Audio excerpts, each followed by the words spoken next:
Welcome to The Grant, the EU funding podcast. Welcome to The Grant, the EU funding podcast, the one and only, for now. This is a podcast that will be digging into EU research and innovation funding. And the motivation for doing so, there is no podcast that is covering EU funding, at least not in English, at least not something that runs continuously. So the motivation for the podcast is to have a show that runs continuously, sharing thoughts about the challenges and solutions and tips and tricks, and generally shares approaches of how to approach the EU funding programs for research and innovation. Here in the beginning, I will focus on the Horizon Europe program, the framework program, because that's where most of my own expertise lie. But the idea is that as I slowly build this Lego house, I will add other elements as we move on and invite guests on board to share on other funding programs like the LIFE program or Connecting Europe facility or Erasmus and so on. But for now, I will try to keep it narrow and slowly build up to keep a focus, not to spread myself all over the place. So, in my initial planning of the first episodes and the approach, here I will start with the timeline series, as I have chosen to call it. So I will here in the first batch of episodes, I will simply take the timeline from from the first seed of a project idea, EU project idea, it arrives, so to say, in the mind or in the team, in the organization, and then I will each episode will take step by step, will cover the phases towards submission, and there it's gonna take a while because there are some steps and there are things to go through. So that's how the first that's the first batch of episodes I will be recording here.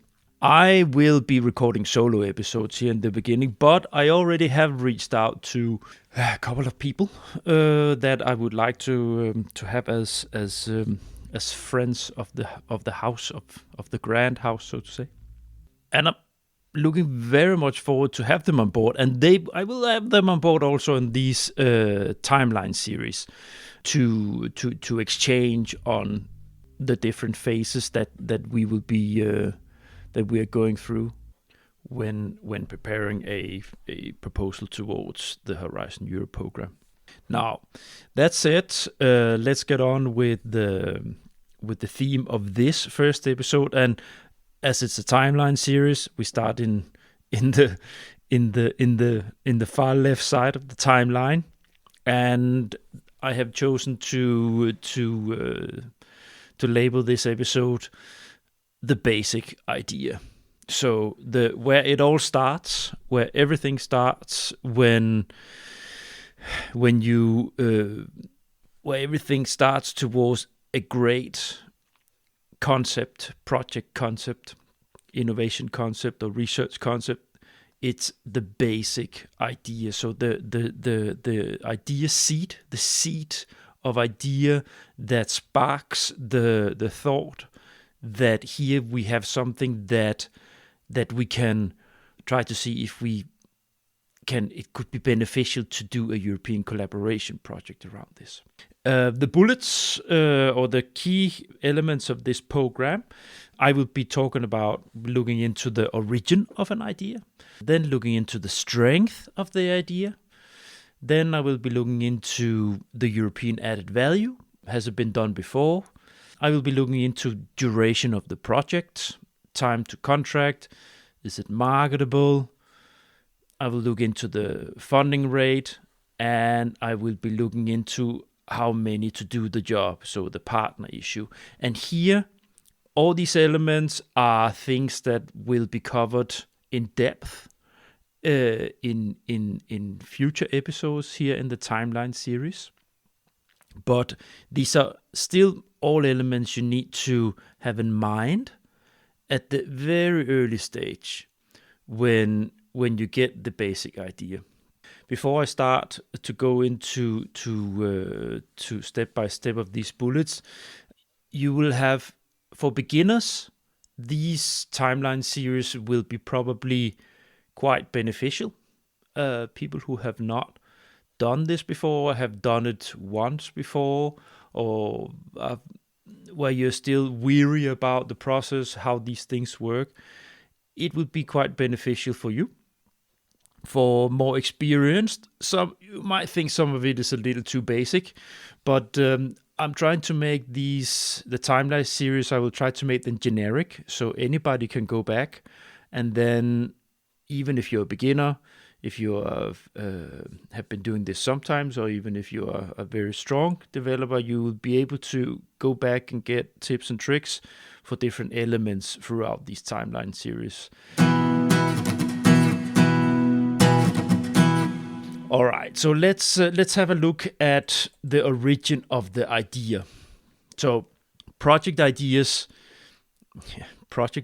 they are as colorful as the sun. I would say as colorful as the world. It's the Horizon Europe funding program is covering so many elements. It's from technical areas to societal areas to softer areas. Like the social and social sciences. It's such a big variety of strategic funding that the project ideas that you would get that could fit it they can be of anything. So for the technology or innovation process ideas, that's often, of course, from industry or applied research.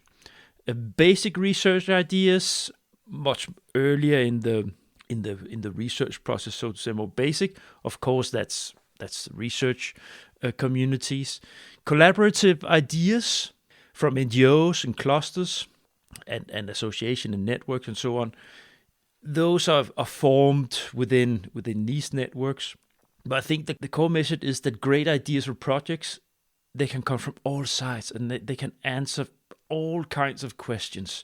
But I will step into a second what kind of ideas is funded through the Horizon Europe program. What's the idea here from the Commission is of what is fundable, so to say.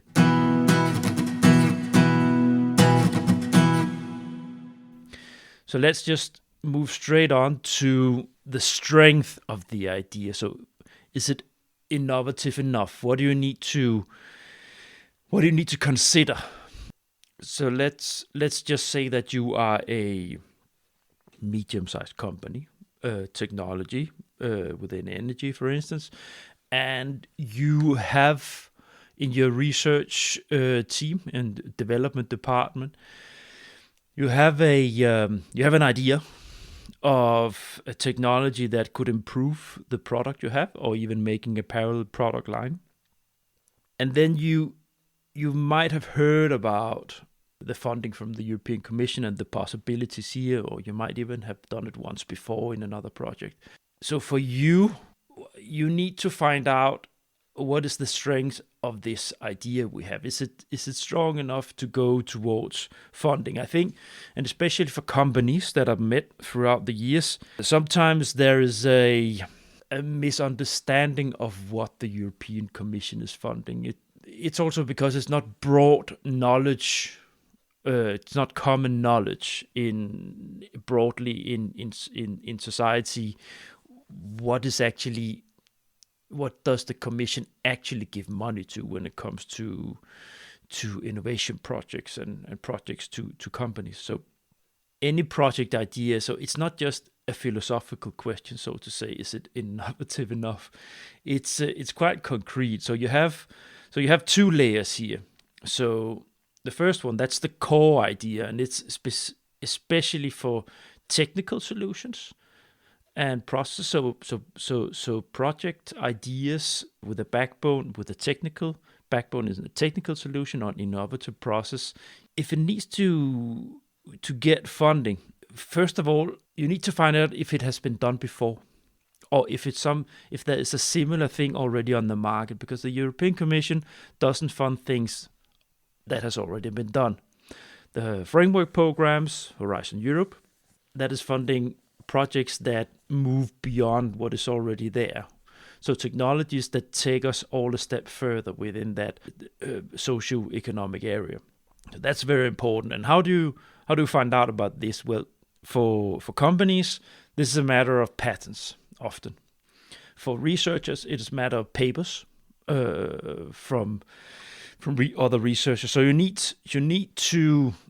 actually need to do patent search, paper searches, to realize if you already have solutions. If you can't identify it immediately on the market through competitors, you do need to do this. And you do have patent and paper databases that are accessible, that doesn't cost anything to access. So this you need to do. Second, also the Commission, they don't fund things that has already been funded by them. So it's not just, they don't fund things that already has a patent, or is already research that's already been done. But also they don't give money to things that have already been funded by the Commission in other projects. So this is also something that needs to be done before you can move further on. So here for technical solutions, as mentioned, the technical solutions they need to go beyond state of the art of the current technology within the same area, or it needs to put together technologies in a new known technologies in a new way to achieve something completely new. So that's then if you tick all the boxes here, you don't have patents, you don't have papers, it's not already been funded, this way of doing it. So you're pushing beyond the boundaries of what is currently possible, then you're onto something. The second thing about the strength of the idea, so to say, is the second layer. That's the whole project concept built around the core idea. And I will get back to this in a later timeline episode. But any project that you need to build for Horizon Europe around the core idea you also need to build a complete work package structure, collaboration structure of how you want to build up this work. And that might involve other elements than you initially thought. It might involve complementary sectors, or it might involve elements like public acceptance, or things that you didn't think of when you sat with the technology, or when you were working with it, when you're thinking about how to move to the next level with your product in your company. But it's something that you will need to build into the structure of the funded project. And I will get back to that, why it is like this. But so that's the two layers. You have the core idea itself and the strength of that, and then you have the project concept as a whole. That's a little bit about the strength of the idea and checking if it's innovative enough. Whenever you want to apply for funding from the European Commission, there needs to be a European added value. Anybody should be aware that the funding that the European Commission is granting to stakeholders, any funding, it's taxpayers' money, and hence it gives the serving right to the Commission, so to say. So they decide what angle they want to have of, broadly speaking, of the projects that they fund. So projects funded by the European Commission, there always needs to be a relevance across the continent. It doesn't have to be the whole continent, it doesn't have to be all over Europe, but it does have to have a relevance for more than one or two countries. There should always be an element of complementarity towards not just the sector that you're dealing with and the country you're in, but that it's something that has a relevance, broadly speaking. So the idea that you want to carry out, the core idea, it should solve a common European problem or deliver a solution to support the core politically decided focus areas. And what do I mean with this? So I just mentioned that the European Commission, it's taxpayers' money, so it's politicians, it's member states that have decided where we want to go. Commission is putting up the frame, and then the politicians from the member states in the end decides finally where the focus is. And the focus, as we are moving on, as the years are moving on into more and more focus on sustainability, this is also climate, sustainability, and so on.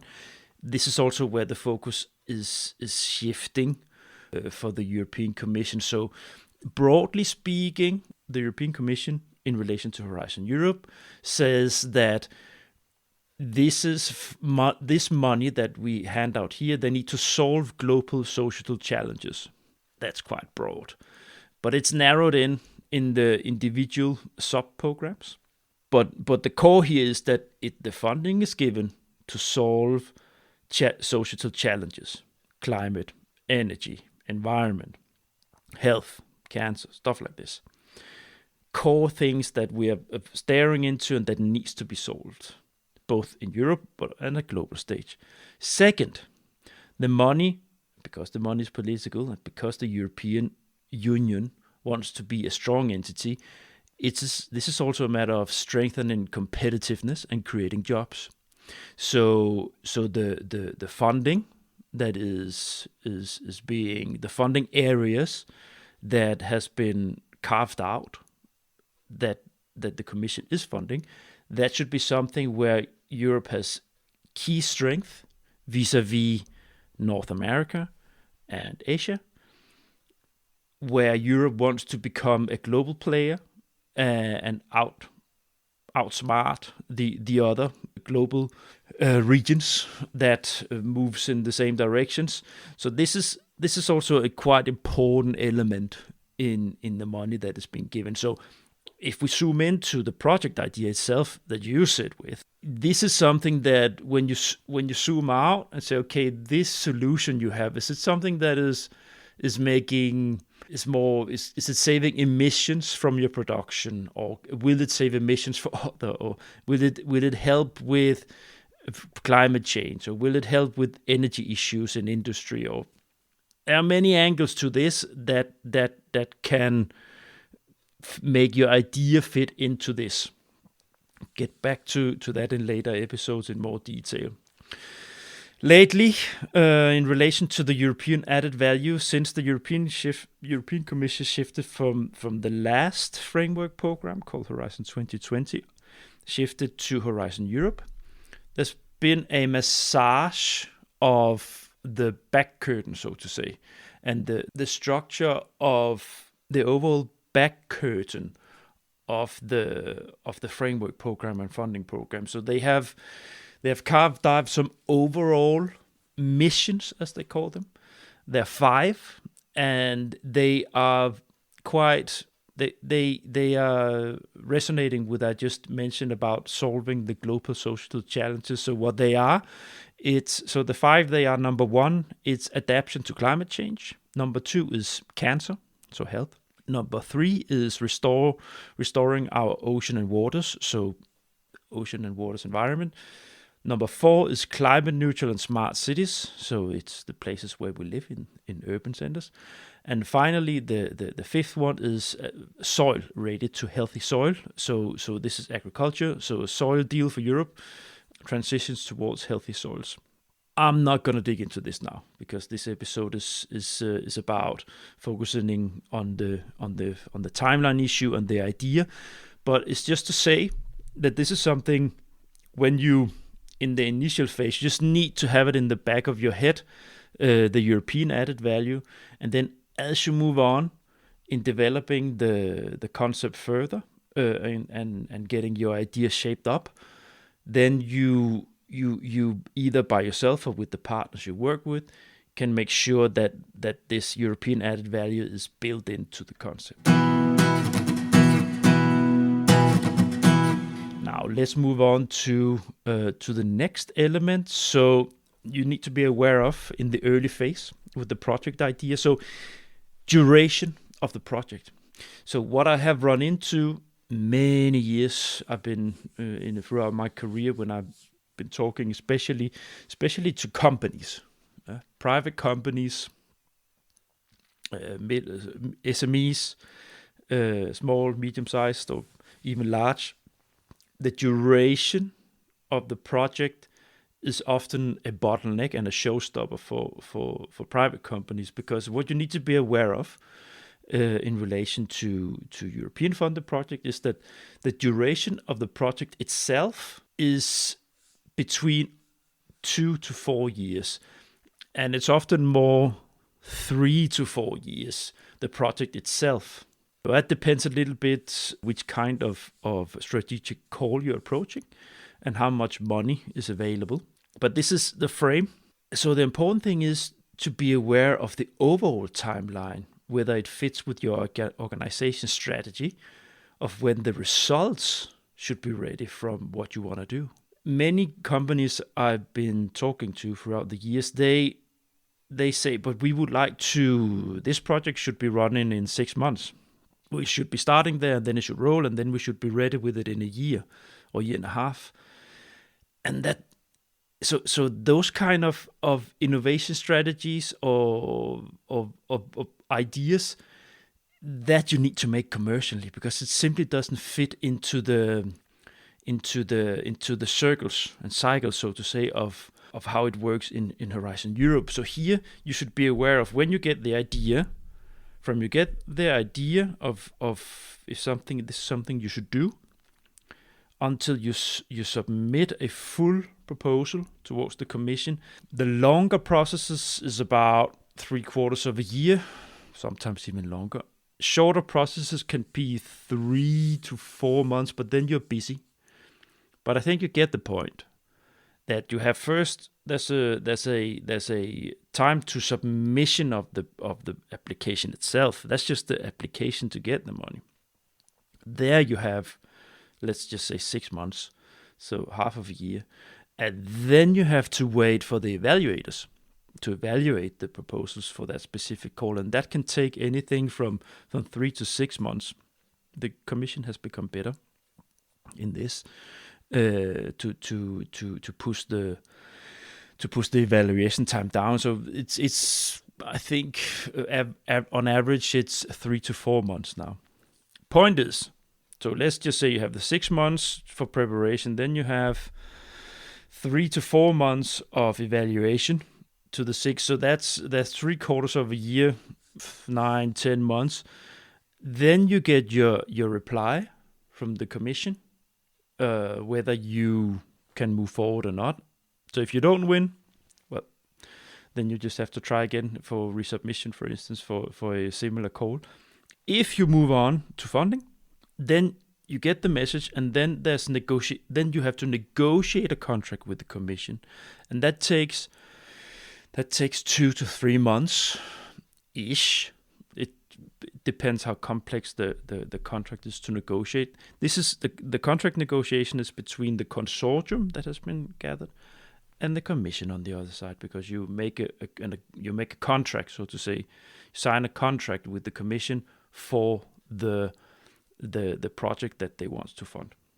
So that's a negotiation phase, and when that negotiation phase is over, then your project can start. So you're looking on approximately 1 year. That's what I normally say. Rule of thumb: 1 year from the whole process starts to the project can begin if successful. This is very important to be aware of. Time to contract. So this is the duration of the project itself, and it's also about the time to contract from you get the idea until you actually get the funding going.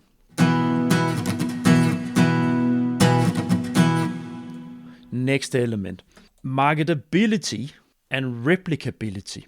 If you're looking at if your project idea is a technology solution or innovation process, then there is a focus on the market.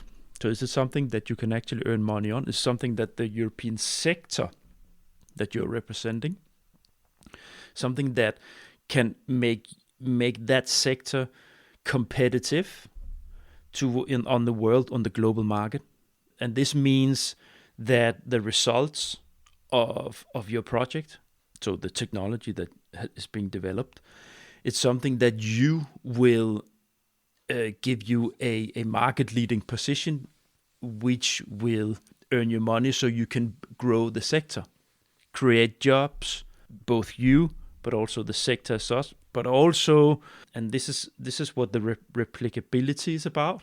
So you have your market, the sector you are in will take advantage of this technology, but also if there are complementary sectors to your own that are not competitors or within your sector, collaborative partners within your area, but say you are within energy, but also within bioeconomy, there will be companies or subsectors that can adapt the technology that you have developed and strengthen them also competitively, so to say, competitively towards on the global market. These are things that the Commission is extremely aware of, because that's the whole point. That is what I mentioned earlier about the focus of the political money, so to say, the political back curtain of all this, competitiveness and jobs creation.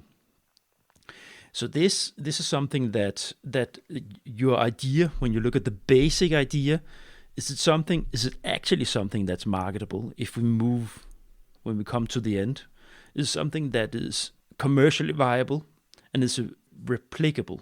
And this also, so when you look at, so these are technology project ideas that I just sort of wrapped around, but also if you have software projects or networking projects, research projects, there need to be an element of replicability in your own sector.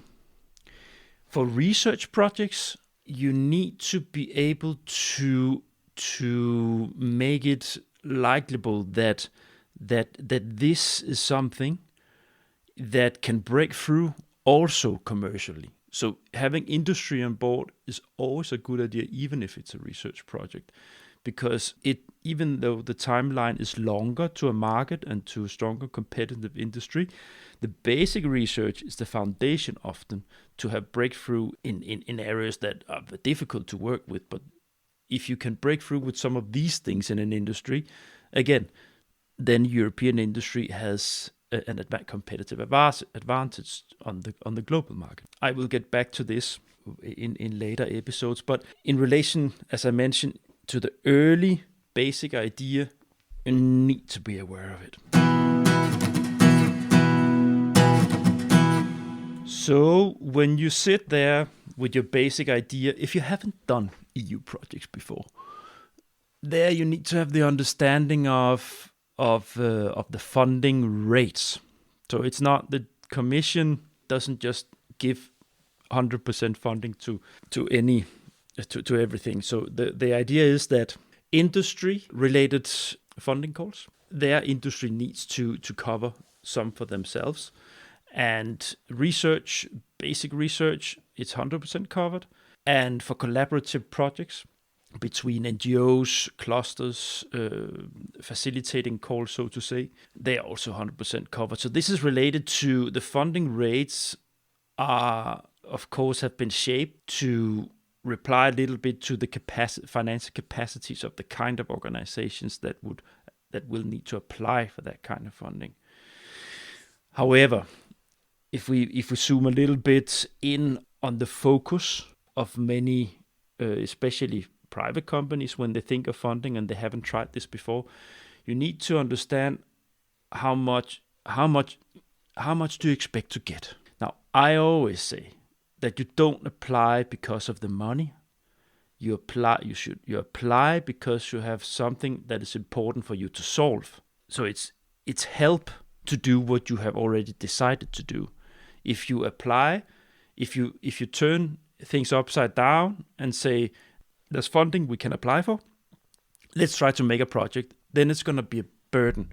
If you already have a technology, if you have an innovation strategy, you know where you want to go, you have an idea where you want to go, you know you have made a roadmap of where you need to be in the next 5 years with this technology, you know that you now have the components and the idea of what the technology should do, but it could help you in realizing it to get external funding for it, to release your own internal budgets in the company, to move on and to take also the risk, because that's also the main part of it. Research and innovation, it's risky to fund it, and that's why also one of the key reasons why the European Commission is funding research and innovation in the first place is to lift some of the risk away from the organizations that are carrying out these things, so they can carry these things out without going bankrupt if it fails, or even if it doesn't fail, that it's still maybe a too big a burden to lift if you don't get the funding, so you wouldn't do it. But then you have the funding. That means that you can actually dare to take that step up, and then you work together with others to solve the problem. So just to get more concrete funding rates, you have three kinds. The European Commission has developed three main funding categories within Horizon Europe. So you have the research and innovation actions. That's the category that the Commission has labeled it an action. So the research and innovation actions, those are research projects. Primary focus is the research sector. And those projects under this action is funded 100%. Then you have the innovation action category, and that is focused. That's leaning towards innovation more than research, meaning that it's towards industry, technology. And here, because they expect industry to take leading roles, it's also lesser funding, but only for the industry. Can be you need to understand these things when you start up doing this. But for the industry, so private companies that are taking part in projects under innovation action projects, they get 70% funded of their activities, but the research organizations and public institutions, NGOs, they still get 100%. And then finally, you have the coordination and support action category, and here those are projects focused on collaboration between, for instance, innovation facilitating organizations like innovation clusters or associations. So they are more projects that focus on facilitating collaboration or facilitating support for SMEs within a specific area and so on, to push forward, to put up frameworks that help things forward. Projects under that action, it's also funded 100%, because the kind of organizations that are involved, they don't have a lot of money generally. We will dig into this when I reach the work program and call text episode. It's complex to go through all work program and call text details. So again, for that episode, I'm going to keep it brief and introductory. And then as I move on, I will get into more geeky and nerdy episodes on these things.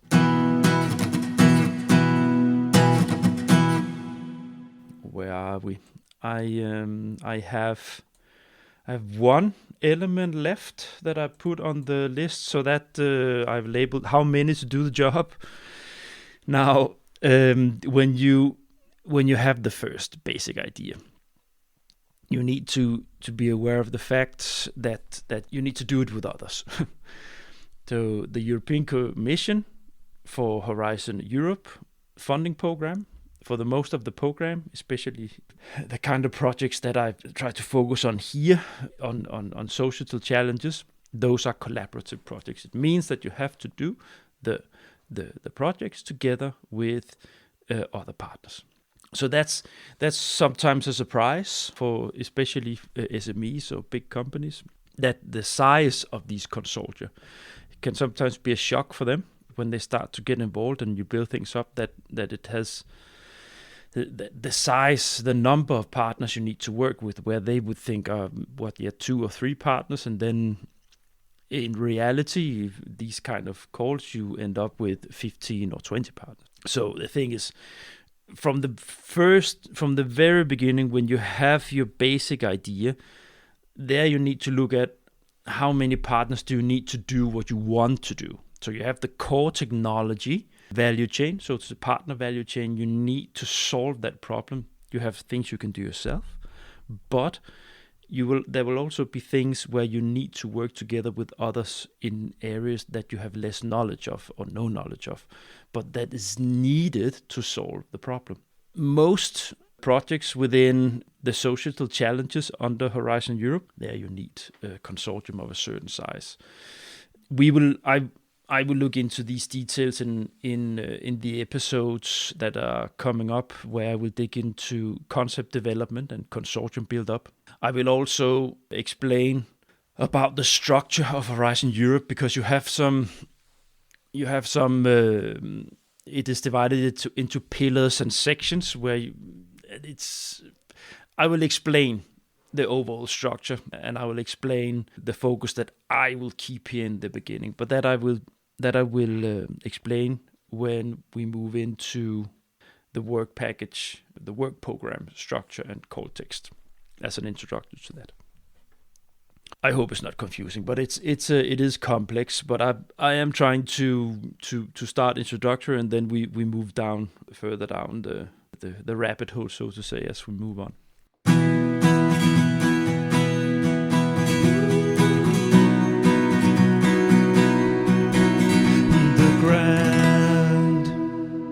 I have decided to have a segment thing that I will always have in this program.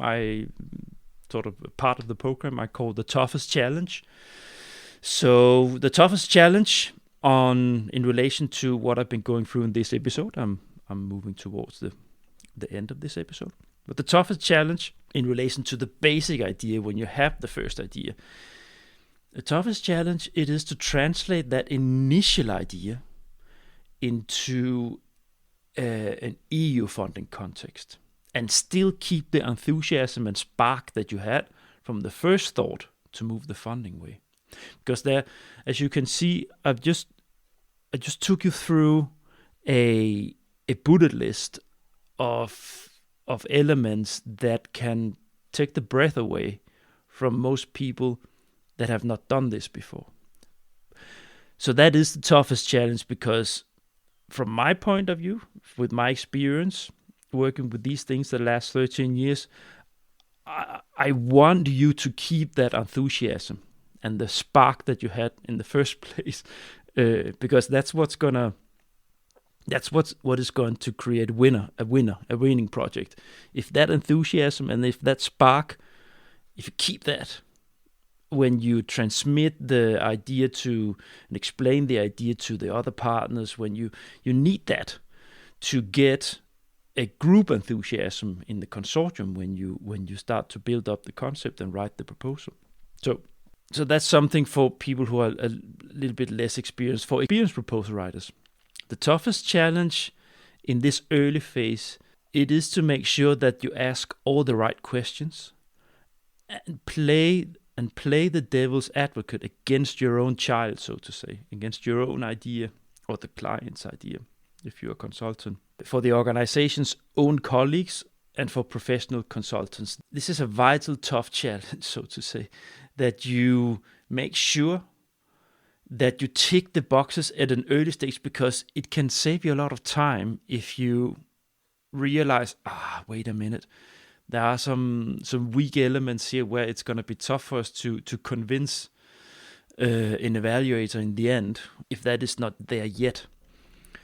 Most experienced proposal writers, especially private consultants that work with these things all the time, they know, but it's still, even experienced proposal writers I know sometimes need to be reminded of some of the elements in the process. Now, for both these challenges of keeping the enthusiasm and to make sure you ask all the right questions, there are solutions that we will look at in the next episodes. the first episode up after this episode is in the timeline series. That's on identifying the right call and reading and analyzing call text.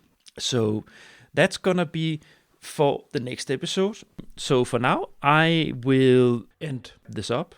I have created a website for this initiative. Check it out at thegrand.eu. Go and subscribe to this podcast and browse around to check out how the initiative is unfolding. When you subscribe, you will get access to the Grand LinkedIn group, which is where the interaction is going on between you, dear listeners, and me. Thanks for listening to the end, and looking so very much forward to build this up for you. Get the Grand! The Grand. You have been listening to The Grand, the EU funding podcast.